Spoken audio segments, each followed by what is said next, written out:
What's going on, everybody? We are back again, Twin Flames Unite. If you don't know already, I'm Chris. And I'm Leisha. What up, y'all? What up? All right. And today is really an awesome day because we've been seeing a lot of different comments on Facebook, Instagram, things of that nature, as well as on our comments as far as people looking for their twin flame. But there's one little step that has to be taken right before you can get with your twin flame, and that is mastering yourself or learning to master yourself. Just a tiny step. Tiny step. But necessary. Small. Yeah. So, and y'all may be wondering, what do you mean by mastering myself before I get with my twin flame? Well, there are some steps that you would go through and really getting to the point where you learn yourself and you master yourself. Now we got just a few little tips, 7 tips exactly, to give you to help you in mastering yourself.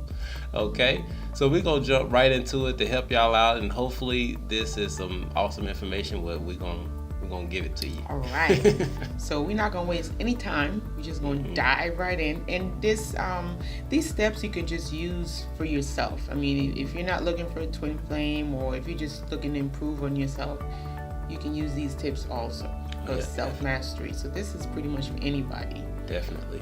So the first step is self-awareness.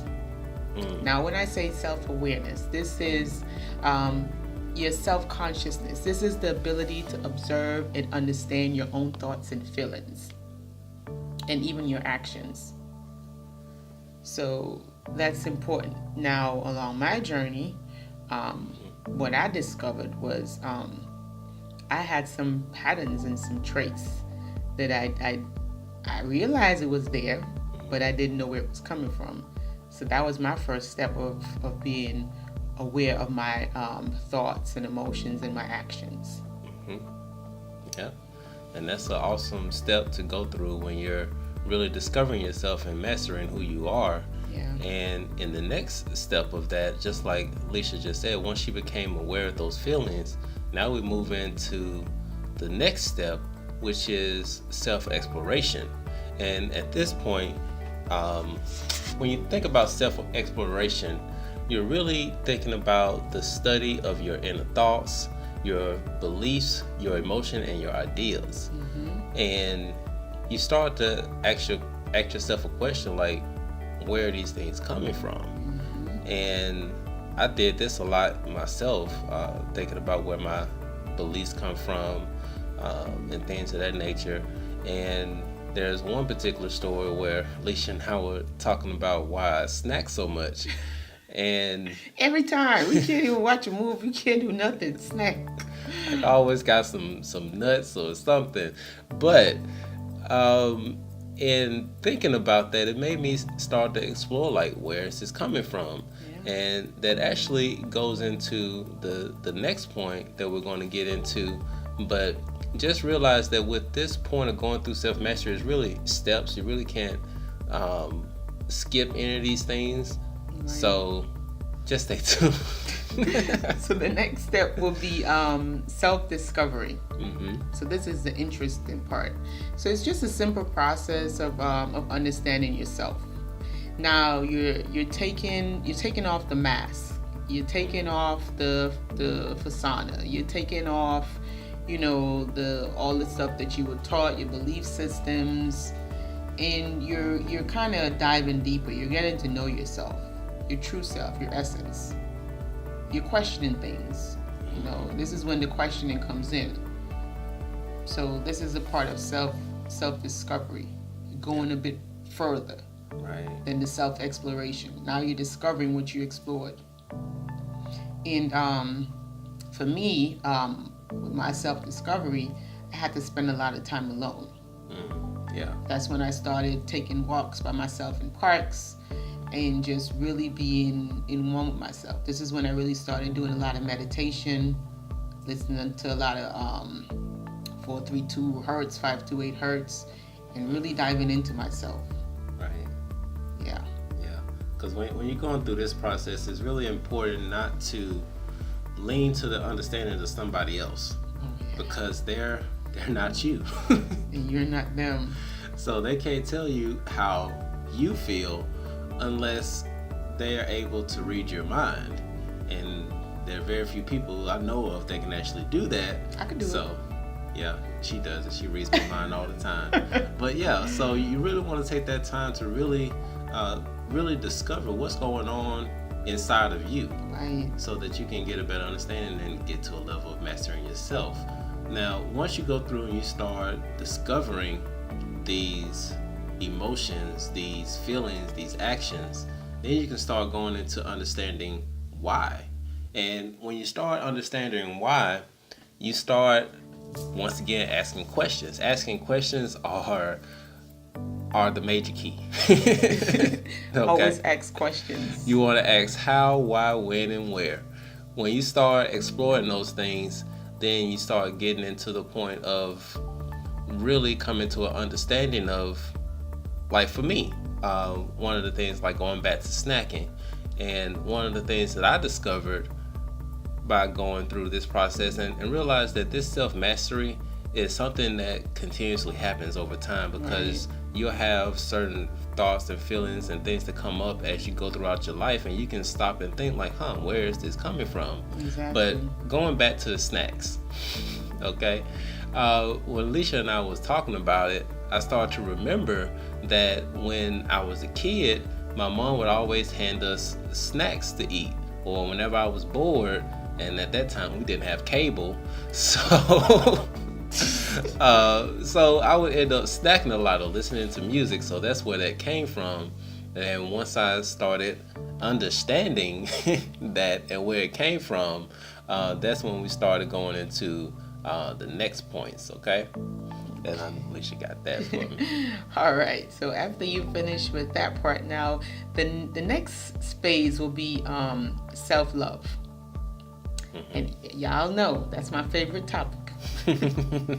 Gotta love yourself, baby. Self-love. And self-love is having an understanding that you cannot really love yourself without accepting your strengths and your weaknesses, your good side and your bad side. Self-love is being able to integrate the two and become one with yourself and appreciate you for who you are. Now, once you get to that level, then you'll start setting boundaries. Love boundaries. You start setting boundaries. And boundaries is a good thing because it tells you where you end and where the next person begins. And that's very important when you're trying to get to the phase of self-mastery or enlightenment. You must set boundaries, because if you don't set boundaries, then pretty much you're going to be like a doormat. And I had to learn that the hard way. I mean, Chris and I were just talking about, he was like, well, what made you start loving yourself? And I said, because I got tired of being sick and tired. I got tired of people walking all over me, because, I'm kind and I'm very generous. And I was taught as a kid, if somebody slapped you on the left cheek, turn the right cheek. And, if somebody is doing you bad stuff, you keep doing good. And, they never finished that sentence. They never said that you can forgive someone and love them from afar. They never said those things. No. So I had to discover those things on my own and stop, letting people take advantage of me. Yeah. And that self-love is something that's very, very important, and it can be external and it can be internal. Because just sitting here, I was thinking about, if y'all notice, if y'all watch the videos, I've been growing my hair over the last couple videos. You can go to the first and see it was a lot lower than this. But there was one point where I kept cutting my hair because I always felt like I looked better when my hair was shorter. And I started to think about, like, why am I feeling like that? Why do I feel like I need to cut my hair?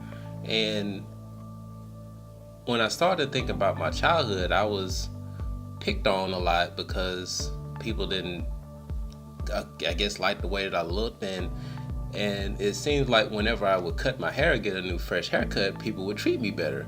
I was like, that's not something that really serves me. So I was like, I love me. I love my hair, so I stopped cutting my hair. And you look nice with your hair. It doesn't matter. Yeah. So that's just a part of figuring out some things to really love yourself. Yeah. And get to the point of self-mastery, which is the ultimate goal. Well, it's kind of like a sub-goal to the ultimate goal. Well, we're going to get into that a little bit later. But once you learn the self-love, which Alicia just talked about, then you go through what's called a self-transformation. Right. And I kind of mentioned it already. This is the point where you stop doing the things that don't serve you anymore. For example, I stopped cutting my hair because I wasn't looking for the approval of anybody else anymore. Right. I did what's best for me, and I didn't care what anybody else said. And then you start going through the belief systems, the BS, and the attitudes that you picked up along your childhood, the emotions, the thoughts that you're starting to figure out, hey, this isn't mine. No. And I was taking somebody else's beliefs and putting it in mine. That's not... Doesn't align with your essence of who you are. Yeah. And it's remembering that I'm the starring act of my movie. And everybody else is just a part of it, you know? So like, yeah. I'm the star in my movie. Alicia's the co-star, and in her movie, she's the head star. Right, and I'm the co-star. So that's how it works. In everybody's life, everybody's a star of their own show. Yeah.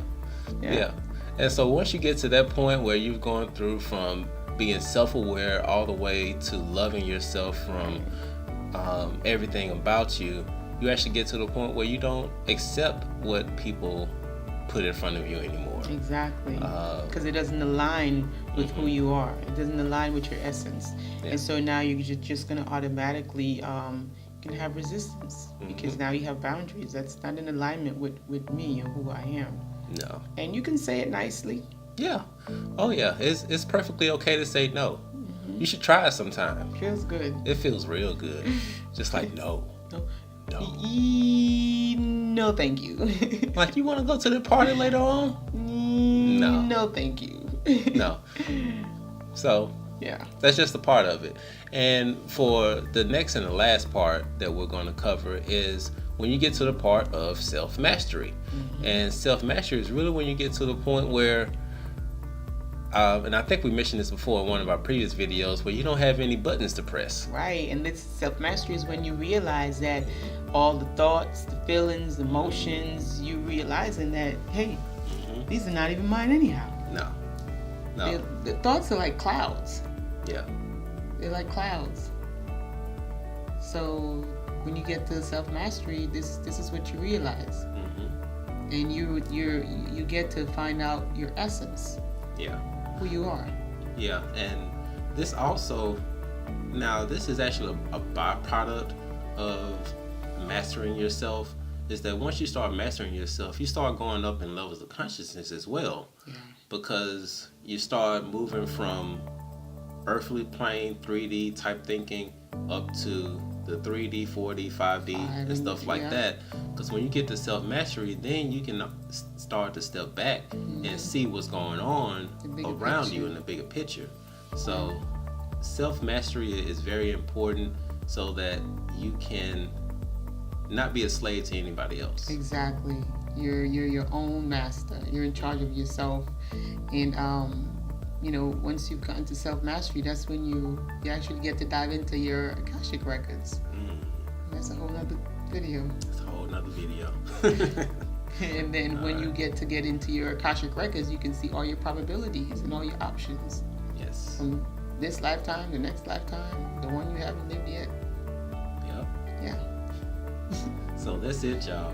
And we hope, our hope, is that this information is helpful for you. Yes. Because if you're searching for your twin flame, or if you're searching for just to really know yourself, these steps will really help you get to that next level. And that's our whole goal, is to help you get to the next level, whatever that may be for you. Exactly. And always remember, know yourself. It's so important to know yourself. If you guys want to go and look up your natal chart, so you got it right there. Your natal chart is a very good way to start.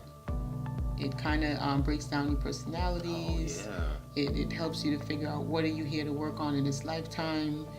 and you get to figure out what your strengths, what your weaknesses are, and use it to serve your greater good. Right. Yeah. And it is so awesome that you mentioned that. And actually, just because she mentioned that, there's one that we use to do our own natal chart. I'll probably put a picture somewhere up in here showing y'all's mine and Leisha's and stuff like that. Oh yeah, we did ours. But you can actually go and get your own natal chart done. And I'm going to leave a link in the description where you can go and get your own natal chart done. So that way you can have a better understanding of how your sun sign and your moon sign and all these planets and stuff affect how you feel and things of that nature. Your personalities and your character, your traits and everything. Yeah. So that's some awesome information. Thank you for mentioning that. See, that's why she's so awesome, y'all. That's why she is awesome. Oh. Well, once again, if this information has been helpful for you, we want to ask you to give us that thumbs up. Thumbs up. All right. Let us know that you like this information. And also, we definitely so much love the comments that you all are leaving. And don't forget that we also have the Sedona. We're still getting information from everybody to see when they would like to go and things of that nature. So leave a comment down below if you're interested in the Sedona trip. Yeah, and let us know what month, because we gather in the different times to see when it's suitable, because it's not, everybody's not going to be able to go at the same time. No. So yeah, just leave a comment as to if it's July might be too late, but maybe August, September, October, November. Somebody said that they wanted to go January to bring in the new year and leave the old, bring in the new. So let us know what you think about that. Yeah. And also don't forget about our GoFundMe page. Oh yeah. We actually have that down in the description as well, just to help out this channel. Because if y'all on YouTube, not everybody's making, but we're gonna all right, we're gonna leave that alone. Descriptions down below. But we thank y'all and we love y'all so much for, I don't know why I want to say rocking with us. That's telling my age right there. But thank y'all so much for supporting the channel. We love y'all. Love y'all. Peace out.